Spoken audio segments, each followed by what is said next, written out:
Hey everyone, Scott here, better known as Narebo, and today I'm going to show you how I illustrated this British Airways A350-1000 illustration. Now, it looks pretty simple, I'll admit that, but let me tell you, illustrating the British Airways livery is not easy. There's quite a bit to it, and this video is going to show you exactly how I did it from beginning to end.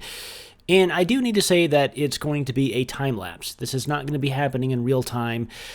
The entire thing took me just about an hour and a half to do, so it's quite lengthy, and I don't think anybody wants to sit through a video that long. So it's a time lapse. I'm going to talk over that time lapse, and I know it's kind of hard to see everything, so if you miss something and you have a question, do feel free to leave that question down in the comments below, and I'll do my best to get back and answer that for you. Oh, I also want to say that the template that I'm using is one that I created. And if you want to get this for yourself, go over to my website, norebo.com, and there you will find over 130 different aircraft templates that I've created over the years, free for download, and yeah, pretty much anything that you want in terms of airliners, that is, you can find there. So go grab one, come back, and let's do this livery.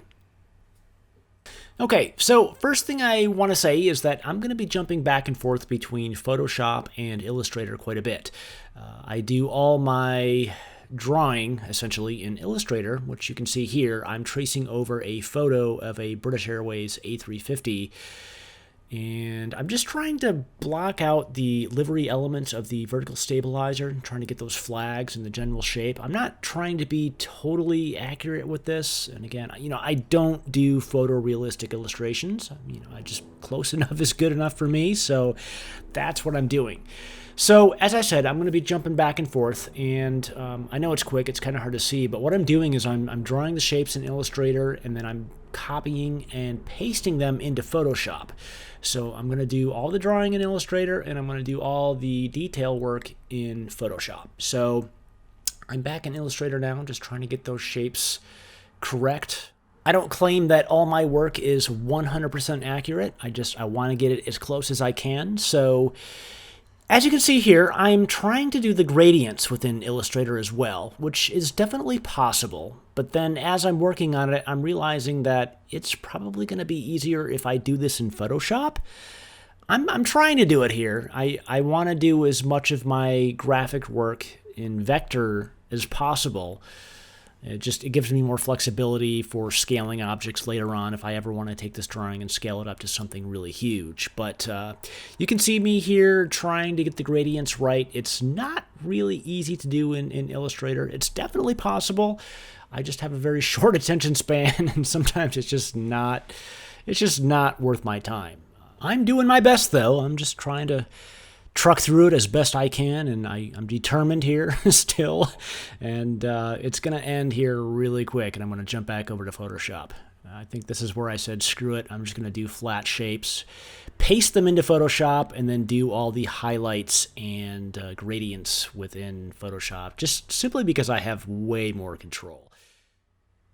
So, as you can see, I'm going to be drawing directly over top of the shapes that I brought in from Illustrator. I'm just trying to get everything all organized here. I'm starting off with the highlights on the flags, just starting off with just a white bar or a white line that I drew, and I'm just blur that out just to get it looking kind of like the photo. And again, I'm not trying to be 100% accurate. Close enough is good enough, and this looks pretty good. And what's kind of funny is that sometimes I learn so much about liveries when I'm doing these illustrations, because as I'm drawing this, I'm creating the highlights, and now I'm doing the shadow on the flags, and I'm thinking, boy, this looks so weird. I never noticed it was so stripy in the actual livery, but if you look at that photo on the left there, you can see it is. It's just 3 lines blurred out, and that's all the highlights and the shadows are, and that's all that I'm recreating here. So yeah, it's just funny sometimes, and those details that I never notice until I'm actually here in the illustration doing my thing. So yeah, this is looking pretty good. I'm getting pretty close, and it's just fine-tuning everything and zooming in and out so I can make sure that it matches the photo as closely as possible. And it's a lot of busy work.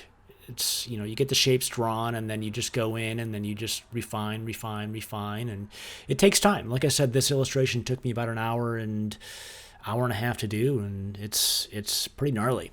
Anyway, what I'm doing now, or what you probably just saw there, if you caught all that, I know it was fast. I took one of my old British Airways illustrations, I believe it was a 777. Yeah, right there, 777. Where I've already drawn these elements, and now I'm just copying and pasting them over to this new A350 illustration. So, I just grabbing the colors here. And sometimes when you do enough of these illustrations, it's easier just to go back to the old ones and just take the elements that you need instead of trying to redraw everything every single time. It saves so much time. Even though this illustration, it took an hour and a half to do, even though I was copying and pasting elements from previous drawings. Another thing that I need to mention too is that I'm working with my PSD file, my PSD version of this A350 template, which allows me to hide certain elements or certain objects of the aircraft itself. So when I want to focus on one thing, I can do that. So that's definitely an option. I have those available if you need them, and I highly recommend it if you're doing really complex liveries.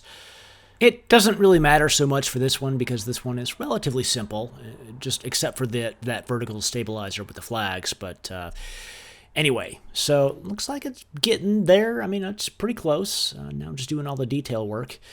I've got, let's see, what am I doing here? It's moving so fast even for me. Oh yeah, we need to do the livery or the flag on the winglet. So I am back in Illustrator now, tracing over a photo that I found that had a close-up of that winglet. And I'm just tracing the flag here, just like how I did for the vertical stabilizer. Same process. Although this time I know that I'm not going to try to shade it in Illustrator. So as you just saw, I drew the flat shapes in Illustrator, copied them, pasted them directly into Photoshop, and now I'm just working on that area specifically. So I brought that photo in as well, placed it right next to that winglet, and now I'm just trying to get it as close as I can. I mean, as you can see, it's not 100%. I could spend months on a single illustration trying to get it absolutely perfect, but I don't have that kind of attention span, and as I said, or as I keep saying, close enough is good enough for me, and that's all it's going to be. So looks like I'm almost there.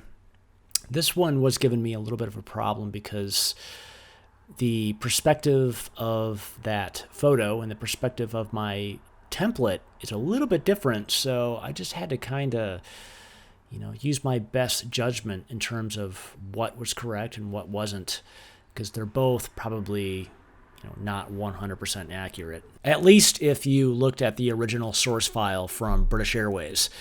I'm sure what I'm doing here is not even close to what they have, but it's good enough for me. So now I'm just adding in the little details, and I was just doing the highlights and the shadows there, and now, getting the registration number there. Almost done. We're getting there, and just continuing to copy and paste elements over from my old British Airways 777 illustration, and adding details to the front landing gear, that red marker and the text.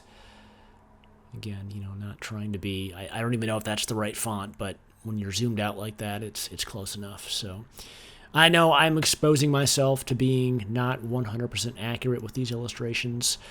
You don't have to be. I've been doing graphics for 25 years, and no one's going to get out a magnifying glass and point out all the things that you did wrong if you don't get it 100% correct. So just get it to a point where you're comfortable with it until it looks presentable. I mean, there's no possible way that you could ever match things 100% to what the actual livery is. So don't worry about that.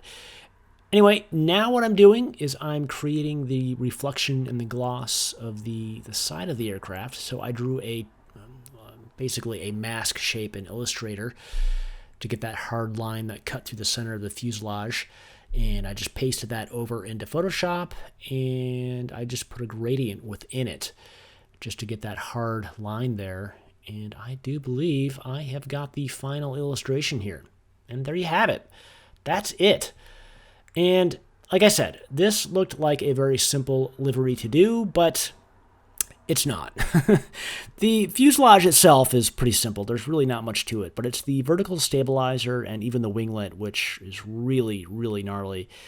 And it takes the most time. And if you've never done one of these illustrations before, it's probably the thing that's going to give you the biggest headache. So anyway, I hope you enjoyed that. As I said, it was really, really fast, I know. But if you have any comments or questions, do drop them down below in the comment section, and I'll see you down there. Thanks for watching.